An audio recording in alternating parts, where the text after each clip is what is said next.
बघा, जेव्हा अवनी ही दांगटे पाटलांच्या घरातून गेलेली असते आणि तिने रूम घेतलेली असते, पण तिचा रूम मालक हा काही चांगला नसतो आणि त्याची अवनीवरती वाईट नजर होती आणि तो तिच्याशी छळ करत होता. त्यामुळे अवनीने तिथून पळ काढला आणि ती एका दिंडीमध्ये जाऊन सहभागी झाली. तेव्हा राजने तिला फोन केला. बोलतो कुठे हो मॅडम? तेव्हा अवनी बोलते, तू आता मला फोन करू नको, तुझा माझा काही संबंध नाही. आता जिथे मला पांडुरंग नेईल ना तिथेच जाईल आणि तीच माझी पंढरी होणार आहे.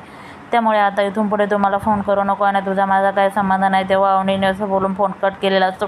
तेव्हा तिकडून राज बोलत असतो, पण अवनीने त्याचं काही ऐकलेलं नसतं. तिकडे दांगटे पाटलांचा परिवार हा दिंडीसाठी केळी फराळ हे घेऊन रोडवरती आलेला असतो आणि तिकडून दिंडी आलेली असते.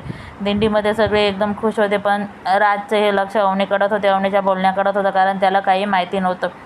तेव्हा सगळे बोलतात, अरे दिंडी आली. त्या टेम्पोमध्ये अवनी बसलेली असते आणि पालखीसुद्धा त्या टेम्पोच्या पुढंच होती आणि टेम्पोमध्ये एक छोटीशी मूर्ती होती. सगळे बोलतात, जा टेम्पोतली मूर्ती काढून आण. तेव्हा राज जातो आणि टेम्पोतली मूर्ती काढतो. तर त्याला पुढे ही अवनी दिसते आणि तो बोलतो, अवनी मॅडम तुम्ही? तेव्हा ती बोलते, राजा तू? तेव्हा ती बोलतो, हो, ही दिंडी आपल्याच घरी आहे आणि आपण त्या दिंडीसाठी प्रसाद देत आहे. तेव्हा तो बोलतो, या ना. तेव्हा तो अवनीला हात देतो आणि अवनी त्याचा हात धरून खाली आणते. तेव्हा तो अवनीला बोलतो, साक्षात पांडुरंगाने तुम्हाला तुमची पंढरी दावली. बघा, हीच आहे घरी तुमची पंढरी. तेव्हा अवनी बोलते, हो रे राजा, माझी चूकच झाली खरी तर ती म्हणायची. तर तेव्हा राजा बोलतो, काय नाही, या दिंडीमध्ये सहभागी व्हा आणि सगळ्यांना इथे प्रसाद आणि खिचडी वाटायला मदत करा. तेव्हा यशोदादा बोलतो, तो आली.